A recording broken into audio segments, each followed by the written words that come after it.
حسن کا یتیم ہے. آزاداروں رونے کے لیے علماء فرمایا کرتے تھے یہی کافی ہے. حسین، زینب، کوفہ و شام. رونے کے لیے علی کی بیٹیوں کا قید ہو جانا ہی. اسی لیے امام زین العابدین سے کسی نے کہا تھا مولا کب تک رو گے، یہ شہادت تو آپ کا ورثہ ہے. کاش شخص تو نے انصاف نہیں کیا، شہادت ہمارا ورثہ ہے، لیکن بہنوں کے ساتھ، پھوپھیوں کے ساتھ، بیٹیوں کے ساتھ شرابی کے درباروں میں کوفہ و شام جانا. اجرکم اللہ. اللہ ان نوازوں پر امام فرماتے ہیں اللہ ان نوازوں پر رحم کر جو حسین کے لیے مرتے ہی ہیں نکلتی. اللہ آپ کو سوائے مظلوم کربلا کے. میں نے کہا قاسم حسن کا یتیم ہے جس کو زہر دیا گیا تھا، جس کے ٹکڑے کتنے ٹکڑے سے ایک تشت بھر گیا تھا ٹکڑوں سے، یہ اس کا بچہ ہے. آزاداروں امام حسین سے کئی بار آیا اجازت لینے کے لیے. امام کو دوسری طرف منہ کر لیتے، کہتے بھتیجے تو میرے بھیا حسن کی نشانی ہے، میں تجھے موت کی اجازت کیسے دوں. خدا کی قسم قاسم کئی بار آئے. ایک مرتبہ آئے قاسم سے پوچھا بیٹا قاسم مجھے یہ تو بتاؤ کہ تم موت کو کیسے پاتے ہو. کہتے اعلیٰ من العسل، میں شہد سے شرینی پاتا ہوں، شہد سے بھی زیادہ میٹھی پاتا ہوں. آزاداروں قاسم کو اجازت نہیں مل رہی. آخر کا قاسم ایک خیمے میں بیٹھ کر رو رہے تھے.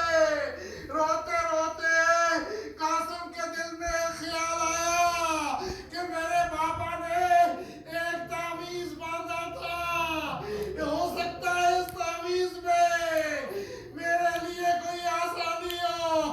آزاداروں سنو گے قاسم نے وہ تعویذ کھولا، تعویذ میں لکھا ہوا تھا قاسم میرے بھائی حسین جب کربلا میں جائے، جب وہ دشمنوں میں گر جائے، قاسم میرے بھائی کی مدد کرنا.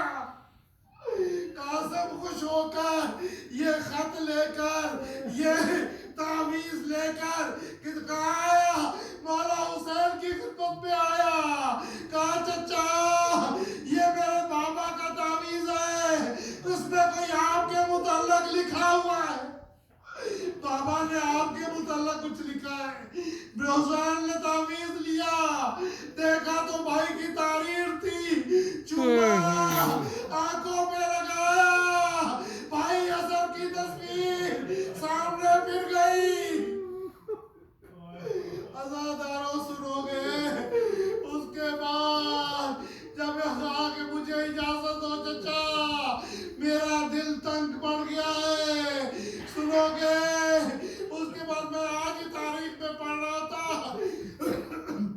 حسن کے یتیم نے اپنے چچا کے پاؤں پہ گر جاتے ہیں، پاؤں کے گر کر پاؤں کو چومنا کر شروع کر دیتے ہیں، پاؤں پکڑ کر پاؤں پڑ کر پاؤں کو چومتے ہیں اور کہتے ہیں اب چچا مجھے اجازت دیجیے. سنو گے آزاداروں کتنا غریب ہو گیا حسین. حسین نے اپنے بھتیجے کو گلے لگا لیا. خدا کی قسم حسین اتنے روئے، قاسم اتنے روئے، حسین بھی بیہوش ہو گئے، قاسم بھی بیہوش ہو گئے. چچا بھتیجا دونوں بیہوش ہو گئے. اب میں آپ سے پوچھتا ہوں جب کوئی بیہوش ہوتا ہے اس کو ہوش پہ کیسے لایا جاتا ہے؟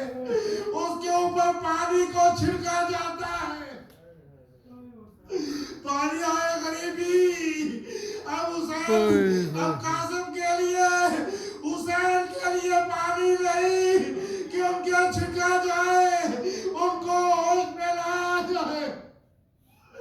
अज़ादारों जैसे भी हुआ होश में आए, उसके बाद कासिम को तैयार किया, मौला ने खुद तैयार किया। कासिम इस काबिल नहीं था, कासिम का कद इतना बड़ा नहीं था कि वो खुद घोड़े पे सवार हो। 13 साल का था या 12 साल का था, और कद भी उसका इतना बड़ा नहीं था, क्योंकि रिवायत में है कि रकाबों तक पाँव नहीं पहुंचते थे।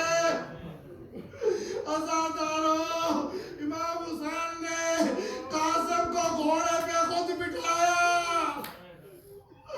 कासिम को घोड़े पे बिठाया और कासिम का तातुल हलक लगा दिया।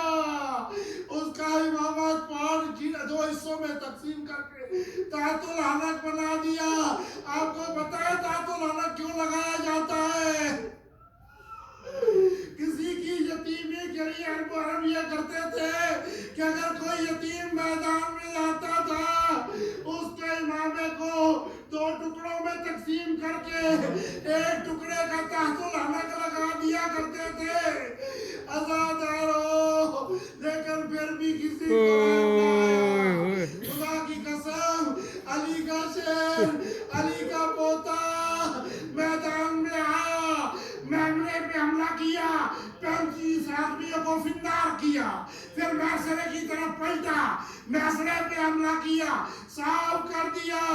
इसी तरीके से बढ़ कर हमले कर रहे थे कि एक जालिम मज़दी शकी ने कहा कि अगर इसी तरह ये हमले करता रहा तो मैं इसकी माँ को इसके गम में जरूर रुलाऊंगा। अज़ादारों, कासिम हमला करते करते जब इस जालिम के करीब पहुंचा, इस जालिम ने सर में तलवार मारी। कासिम के सर पे तलवार का लगना था कि सर शगाफ्ता हो गया।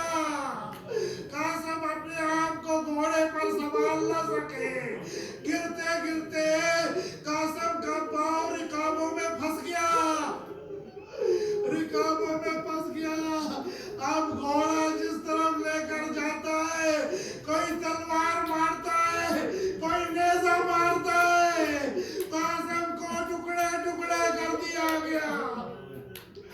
चचा को आवाज दी, चचा मेरी मदद को जाओ। हुसैन लाश उठाने के लिए किसी की घोड़े पर नहीं गए, लेकिन हुसैन ने बड़ी कोशिश की, बड़ी जल्दी की, अपने घोड़े पर सवार हुए, कासिम के सर पे पहुंचे, देखा उसका कातिल अभी वहां ठहरा हुआ था। हुसैन ने उस पर हमला करना चाहा, उसने फौज को पुकारा, हुसैन के हमले की जद में आ गया हूँ, मेरी मदद को आओ। इधर फौज आई, दोनों तरफ से फौजी घोड़े दौड़े, दरमियान में हसन का यतीम, दोनों मशरक के घोड़े मगरब, मगरब के घोड़े मशरक हो गए। हसन का यतीम दरमियान में पामाल हो गया। अज़ादारों, हुसैन पहुंचे, भतीजे की लाश पे पहुंचे, रो कर कहते हैं, भतीजे मुझे अफसोस, तूने मुझे पुकारा, मैंने कोशिश तो की, लेकिन मैं तुम्हारी लाश पे नहीं पहुंच सका। अज़ादारों, उसके बाद करबला से मेरे मौला ने कासिम के टुकड़े जमा किए, जमा करके एक चादर में लेकर कहाँ आए, गंजा शहीदा में आए। शहीदों की लाशें पड़ी हुई थी, जहाँ अली अकबर की लाश पड़ी थी, एक तरफ अली अकबर की लाश